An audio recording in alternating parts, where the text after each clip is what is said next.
అందరికీ నమస్తే. కాంగ్రెస్ పార్టీ 125 పైబడి ఎక్స్పీరియన్స్ కలిగినటువంటి పార్టీ. ఎన్నోసార్లు కేంద్ర ప్రభుత్వంలో ఉండి అధికారాన్ని భారతదేశాన్ని పరిపాలించినటువంటి పార్టీ. సో అదే కాంగ్రెస్ పార్టీ ఇవాళ తెలంగాణలో అధికారంలో ఉంది. 2014 నుంచి తెలంగాణ సాధించుకున్న తర్వాత 2014 నుంచి 2023 చివరి దాకా టిఆర్ఎస్ పార్టీ అదే బిఆర్ఎస్ పార్టీగా మారింది. మరి 10 ఏళ్ళు కేసీఆర్ ముఖ్యమంత్రిగా కొనసాగిండు. తెలంగాణ ప్రభుత్వాన్ని చక్కగా నడపడం చేతగాలేదు, అప్పు చేసిండ్రు. ఎంతో సిరి సంపదలు కలిగినటువంటి తెలంగాణని కేసీఆర్ ఆగమాగం చేసిండు అని 10 ఏళ్ళు ప్రతిపక్షంలో ఉన్నటువంటి కాంగ్రెస్ పార్టీ చెప్పడంతో పాటు ఇక తెలంగాణ ఇచ్చింది మేమే, తెలంగాణని బంగారు తెలంగాణగా తీసుకుపోయేది కూడా మేమే, మా వల్లనే ఇదంతా కూడా సాధ్యమవుతుందని చెప్పి 10 ఏళ్ళు ప్రతిపక్షంలో ఉండి ఎన్నో ఆటుపోటులు ఎదుర్కొని ఎన్నో కష్ట నష్టాలను ఎదుర్కొని పార్టీ అధికారంలోకి వచ్చింది. సోనియా గాంధీ గారే తెలంగాణ ఇచ్చిర్రు, సోనియా గాంధీ గారి వల్లే తెలంగాణ సాధ్యమైంది అని చెప్పి, సో ఇవన్నీ కాంగ్రెస్ పార్టీ చెప్పినటువంటి మాటలు. ఇక బిఆర్ఎస్ పార్టీ, అధికారంలో ఉన్నటువంటి బిఆర్ఎస్ పార్టీ ఎప్పుడైనా సరే వీళ్ళు అసెంబ్లీలో కానీ బయట కానీ ఏ సందర్భాలలో ఏ బహిరంగ సభల్లో అయినా సరే కాంగ్రెస్ పార్టీ వాళ్ళకి కౌంటర్ గా అధికార పార్టీ కూడా మాట్లాడేది. రావాల్సినటువంటి మా హక్కు తెలంగాణ బాధ్యత మీరు ఇవ్వాల్సిందే, 1200 మంది బలిదానాలు అయిన తర్వాత మీరు ఇచ్చారు కానీ ఏం సోనియా గాంధీ గారిది ఏం కాదు, తెలంగాణ ఖచ్చితంగా ఇవ్వాల్సిందే, తప్పదు కాబట్టి ఇచ్చిండ్రు అనేది. సో బీఆర్ఎస్ వాళ్ళు చెప్పినటువంటి ముచ్చట్లు ఇవన్నీ. ఈ 10 ఏళ్లలో తెలంగాణ ప్రజలకి అధికారంలో ఉన్నటువంటి చెప్పింది వీళ్ళు, ప్రతిపక్షంలో ఉండి చెప్పింది కాంగ్రెస్ పార్టీ. రైట్, ఇక 10 ఏళ్ళు అయిపోయింది పరిపాలన, ఎక్కడో కొన్ని తప్పులు జరిగినాయి అని చెప్పి ప్రజలు నమ్మారు, కాంగ్రెస్ పార్టీ చెప్పేటటువంటి మాటలు నమ్మారు. ఇక సుదీర్ఘంగా 2023 చివరిలో జరిగినటువంటి ఎన్నికల్లో అనూహ్యమైనటువంటి విజయం కాంగ్రెస్ పార్టీకి ప్రజలంతా కూడా కట్టబెట్టిండ్రు, అధికారాన్ని విజయాన్ని కట్టబెట్టిండ్రు. సో ఎన్ని మాటలు చెప్పిండ్రు, ఎంత చెప్పిండ్రు, అక్కడ ఉన్నటువంటి అధిష్టానంలో ఉన్నటువంటి రాహుల్ గాంధీ గారు, సోనియా గాంధీ గారు, మల్లికార్జున ఖర్గే గారు వీళ్ళంతా కూడా తెలంగాణ ప్రాంతానికి వచ్చి ప్రచారం చేసి సో ఎన్నో మాటలు చెప్పిండ్రు తెలంగాణ ప్రజలకి. మేము ఇంకా మంచిగా తెలంగాణని చేయగలుగుతాం, మాకు 100 రోజులు చాలు, మేము అధికారంలోకి వచ్చిన తర్వాత 100 రోజుల్లోనే మేము మొత్తం మార్చేస్తాం, మొత్తం మార్పు తీసుకొస్తాం అని చెప్పినటువంటి కాంగ్రెస్ పార్టీ. అవునా కాదా? ఇవన్నీ ఒక్కోసారి మనం యాడ్ చేసుకోవాలి, ఇవన్నీ యాడ్ చేసుకోవాలి. ఎందుకంటే తెలంగాణ ప్రాంతానికి, తెలంగాణ సమాజానికి, తెలంగాణ ప్రజలకి సంబంధించినటువంటి విషయం. సో మనం బాధ్యత యాడ్ చేసుకోవాలి. ఇలా కాంగ్రెస్ పార్టీని మనం నమ్మి ఎందుకు ఓట్లు వేసినాం? 6 గ్యారెంటీలు చేసినాం. 6 గ్యారెంటీలు నమ్మి ఓటేస్తే ఏం చెప్పిర్రు అని అంటే కేసీఆర్ కన్నా గొప్పగా తయారు చేస్తామని చెప్పిండ్రు. కేసీఆర్ కన్నా గొప్పగా తయారు చేస్తాం అని చెప్తే తెలంగాణ సమాజం అంతా కూడా ఇవాళ కాంగ్రెస్ పార్టీని అధికారంలోకి తెచ్చుకున్నారు. సో ఇది జరిగేటటువంటి విషయం.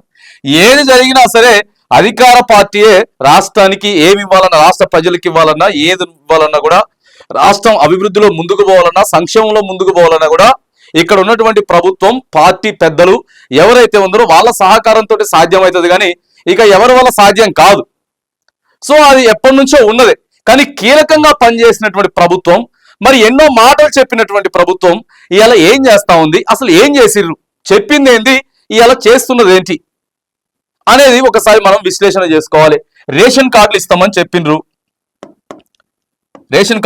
చెప్పిండ్రు, సో ఇచ్చిండ్రా? ఇదొకటి ప్రధానంగా ప్రజలకు అవసరం, తెలంగాణలో ప్రజలకు అవసరం. ఆ తర్వాత పెన్షన్ పెంచుతామని చెప్పిర్రు, మరి పెన్షన్ పెంచిండ్రా? దీన్ని 2500 చేస్తామని చెప్పిర్రు. ఇది కూడా మెయిన్ థింగ్, ఎందుకంటే ఈ రెండు కూడా పేదలకు సంబంధించినటువంటి విషయం. ఇంకా పెద్దోళ్ళకి బడాబాబుల గురించి మనం మాట్లాడుతున్నాం, కేవలం పేదల గురించే మాట్లాడుతూ ఉన్నాం. సో రేషన్ కార్డులు చాలా ఇంపార్టెంట్, పెన్షన్ ఇంపార్టెంట్, ప్రతి మహిళకి 2500 ఇస్తామని చెప్పిండ్రు. సో మరి ఇక్కడ కూడా ప్రజలంతా కూడా మహిళలు, ప్రధానంగా మహిళలంతా కూడా అరే అవుతుందేమో అని చెప్పేసిరు కదా. సో ఇది లేదు, ఇది లేకపోగా ఇక ఏమున్నాయి? రైతు భరోసా. ఎందుకనంటే నేను ఇంకొక విషయం కూడా ఇక్కడ చెప్తా ఉన్నా. సరే ప్రభుత్వానికి అప్పులు ఉండొచ్చు, గత ప్రభుత్వం అప్పులు చేసి ఉండొచ్చు, సో అయి ఉండొచ్చు, ఏదైనా అయి ఉండొచ్చు. 2,500 ఒకసారి పక్కగా పెడదాం. 2,500 అంటే మహిళలకి అయ్యేటటువంటి సాధ్యమయ్యేటటువంటి పనేనా? రైతు బంధు, రైతు భరోసా పరిస్థితి ఏంటో చెప్పండి ఒక్కసారి. ఎందుకు మరి భరోసా విషయంలో ఏమైపోయింది చెప్పండి? ఎందుకు భరోసాని ఇవ్వలేకపోయినరు? సో ఏం జరిగింది మరి? ఎందుకు, దేనికోసం? ఒక పంట ఎగగొట్టినాం, మొన్నటి పంట కూడా 5 ఎకరాల లోపే ఇచ్చినాం, అది కూడా అందరికి రాలేదు. 10,000 కోట్ల రూపాయలు తీసుకొచ్చినాం అని చెప్పి ప్రభుత్వం చెప్పింది. కానీ కేవలం మరి 4,500 కోట్లు మాత్రమే ఇచ్చారు. మరి పైసలు ఎక్కడికి పోయినాయి? చెప్పింది ఏంటి, వాళ్ళు చేస్తున్నది ఏంటి? రైట్, పైసలన్నీ కూడా ఏదైనా ప్రాజెక్ట్ కట్టినమా? ఇప్పటి వరకు జరిగినటువంటి దాదాపుగా 16 నెలలు అయిపోతా ఉంది కదా. డిసెంబర్కి తర్వాత ఇది ఒక 15-16 నెలలు అయిపోతా ఉన్నది.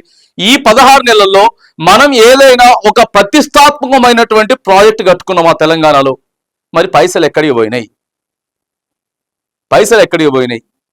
మరి కేసీఆర్ కాళేశ్వరాన్ని కట్టిండో, సీతమ్మ సాగరం కట్టిండో, లేకపోతే అంబేద్కర్ విగ్రహం కట్టిండో, ఓ మస్తు కట్టిండు, కలెక్టరేట్లు కట్టిండు, ఆ తర్వాత అక్కడ ఉన్నటువంటి అమరవీరుల స్తూపం కట్టిండు, ఆ తర్వాత సెక్రటరియట్ కట్టిండు.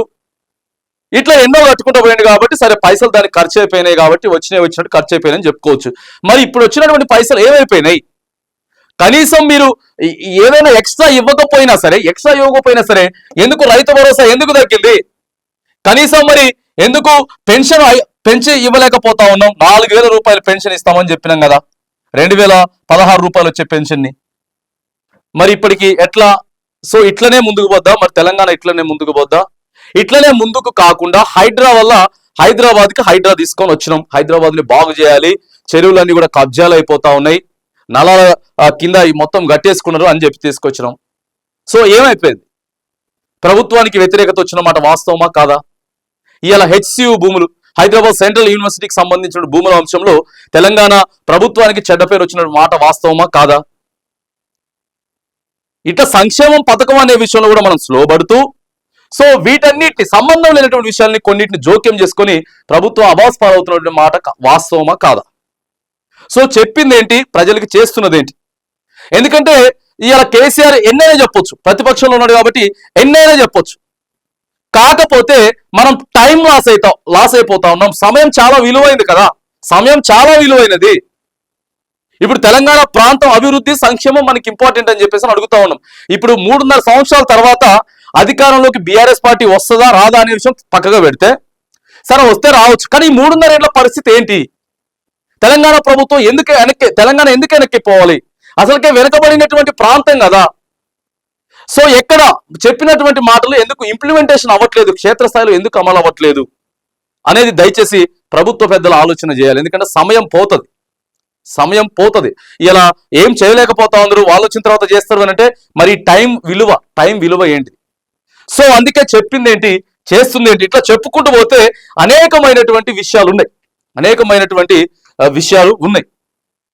కాబట్టి సన్న బియ్యం ఇస్తా ఉన్నామని చెప్తున్నారు, రైట్, మంచిదే.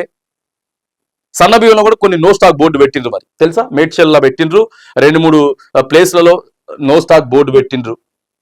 తర్వాత అటు చేసి ఇస్తున్నారు అని చెప్పి బీఆర్ఎస్ అది అవసరం లేదు, మనకి ఏదో దొడ్డినే సన్నయ్య చేసి ఇస్తాం, అది కాదు. నో స్టాక్ బోర్డు పెట్టిండ్రు. ఫస్ట్ నెల ఇచ్చిన 3-4 రోజులకే నో స్టాక్ బోర్డు పెట్టిండ్రు. సో ఇట్లాంటివి ఉన్నాయి. బస్సులు తీసుకొచ్చినాం కానీ బస్సులు పెంచలేదు, డ్రైవర్లను పెంచలేదు, కండక్టర్లను పెంచలేదు. సో ఇట్లా అందుకే సమయం వేస్ట్ చేయకుండా చాలా విలువైనది కాబట్టి, సమయం చాలా విలువైనది కాబట్టి రాష్ట్ర ప్రభుత్వం చెప్తుంది ఏంటి, చేస్తుంది ఏంటి? సో ఎక్కడ ఇదంతా కూడా మిస్ మ్యాచ్ అవుతా ఉన్నది, ఎక్కడ తప్పుదోవలో వెళ్తా ఉన్నారు. సో వీటన్నిటి కూడా ఆలోచన చేసుకొని ప్రభుత్వం వన్ బై వన్ తెలంగాణ ప్రాంత అభివృద్ధి కోసం, తెలంగాణ ప్రాంతాన్ని సంక్షేమ పదంలో నడిపించుకునేదానికి మరి ఇప్పటికైనా సరే రాష్ట్ర ప్రభుత్వం ముందుకు వెళ్ళాలని చెప్పేసి కూడా తెలంగాణ సమాజం యావత్తు తరపున కూడా మనం రాష్ట్ర ప్రభుత్వాన్ని కోరుతా ఉన్నాం.